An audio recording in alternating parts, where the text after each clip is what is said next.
మూర్ఖునికి సమాధానము. వాని ముడత చొప్పున మూర్ఖునికి సమాధానమీయకము. ఇచ్చిన యెడల నీవును వానినే పోలియుందువు. ఇది పరిశుద్ధ గ్రంథం తెలియజేస్తున్నటువంటి ఒక ఉన్నతమైనటువంటి ఆలోచన. వాని ముడత చొప్పున మూర్ఖునికి సమాధానమియ్యము.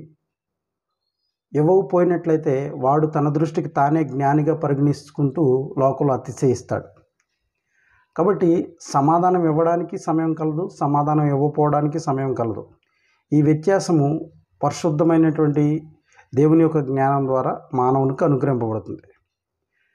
నిర్మలమైనటువంటి మనసాక్షి కలిగినటువంటి వారై మీలో ఉన్నటువంటి నిరీక్షణ గురించి మిమ్మల్ని హేతు అడుగు ప్రతివానికి కూడా సాత్వికంతోనూ భయముతోనూ సమాధానం ఇవ్వండి అని చెప్పి పరిశుద్ధ గ్రంథం మనకు తెలియజేస్తుంది. కాబట్టి మూర్ఖునికి సమాధానం ఇవ్వాలో సమాధానం ఇవ్వకూడదో అక్కడ మనం నిలబడి ఉన్నటువంటి పరిస్థితి మనకి డిసైడ్ చేస్తుంది.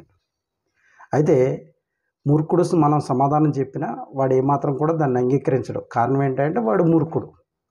కాబట్టి దేవుని యొక్క పరిశుద్ధ జ్ఞానం లోకంలో ప్రకటింపబడుతున్నప్పుడు పరిస్థితులను బట్టి సమాధానం ఇవ్వాల్సినటువంటి పరిస్థితిలో సమాధానం ఇచ్చుకుంటూ నీలో ఉన్న నిరీక్షణ గురించి ఇతరులకు తెలియజేస్తూ సమాధానం ఇవ్వకూడనటువంటి పరిస్థితుల్లో మౌనంగా ఉండి దేవుని యొక్క చిత్తాన్ని జరిగించడానికి తగు ప్రయత్నం మనం చేయవలసినటువంటి వారమైన ప్రభువైనటువంటి యేసుక్రీస్తు వారు దేవాలయంలో బోధిస్తుండగా ఎవరి వల్ల ఈ అధికారం నువ్వు పొందుకున్నావు అని చెప్పి అక్కడ ఉన్నటువంటి ధర్మశాస్త్ర బోధకులు శాస్త్రులు యేసుప్రభుని ప్రశ్నించినప్పుడు యేసుప్రభు వారు తిరిగి వారిని ప్రశ్నించడం ద్వారా ఆయన ఆ ప్రశ్నకు సమాధానం చెప్పాడు.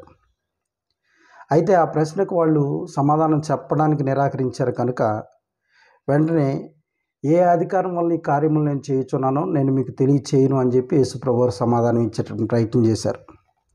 కాబట్టి సమాధానం ఇవ్వాల్సినటువంటి సమయంలో సమాధానం ఇవ్వడం, సమాధానం ఇవ్వకూడనటువంటి పరిస్థితుల్లో సమాధానం ఇవ్వకుండా ఉండడం అనేటువంటిది, జ్ఞానం చొప్పున నడవడం అనేటువంటిది మన యొక్క క్రైస్తవ విశ్వాస జీవితాల్లో ప్రాముఖ్యమైనటువంటి అంశంగా పరిగణింపబడుతుంది. అయితే కొన్ని సందర్భాల్లో మూర్ఖుడికి సమాధానం ఇవ్వడానికి ప్రయత్నం చేస్తే వాడు ఉపయోగించేటటువంటి యుక్తులను కుయుక్తులను మనం కూడా అనుసరించాల్సి వస్తుంది. వాడు మూర్ఖుడు కాబట్టి అన్నీ వదిలేసుకున్నవాడు కాబట్టి వాడికి ఇబ్బంది లేదు.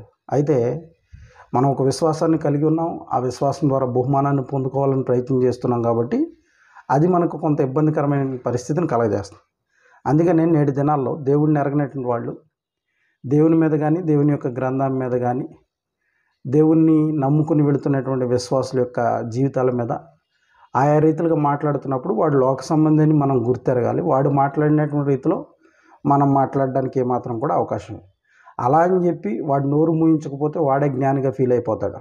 కాబట్టి దేవుడు మన ముందు ఉంచినటువంటి రుజువులను వాడికి బహిర్గతం చేస్తూ వాడి ఎదుట జ్ఞానయుక్తంగా మాట్లాడాల్సినటువంటి అవసరం మన జీవితంలో ఉంది. అలా అని చెప్పి వాడు మారతాడు అనేటువంటి గుడ్డి నమ్మకం నువ్వు పెట్టుకుంటే కనుక అది అపనమ్మకంగా పరిగణింపబడుతుంది. ఎందుకంటే వాడు మూర్ఖుడు, మారడానికి అవకాశం లేదు. మారేవాడైతే సత్యాన్ని ఎప్పుడూ అంగీకరించేటటువంటి మనస్థితి వాడు కలిగి ఉండేవాడు. కాబట్టి మూర్ఖునికి సమాధానం చెప్పేటటువంటి విషయంలో తగు జాగ్రత్త మనం తీసుకోవాల్సినటువంటి వరమేను. ఆ విధంగా జ్ఞానయుక్తంతో ఈ లోకంలో మూర్ఖులకు సమాధానం ఇస్తూ మనలో ఉన్నటువంటి విశ్వాసం గురించి ఎవరైతే కారణాన్ని హేతువుని అడుగుతున్నారో వాళ్ళకి సాత్వికంతోనూ భయంతోనూ సమాధానం చెప్పుకుంటూ మన విశ్వాస జీవితాలని కాపాడుకుంటూ అనేక మందిని క్రీస్తు యొక్క మార్గంలోకి నడిపిస్తూ ముందుకు కొనసాగడానికి ప్రయత్నం చేద్దాం.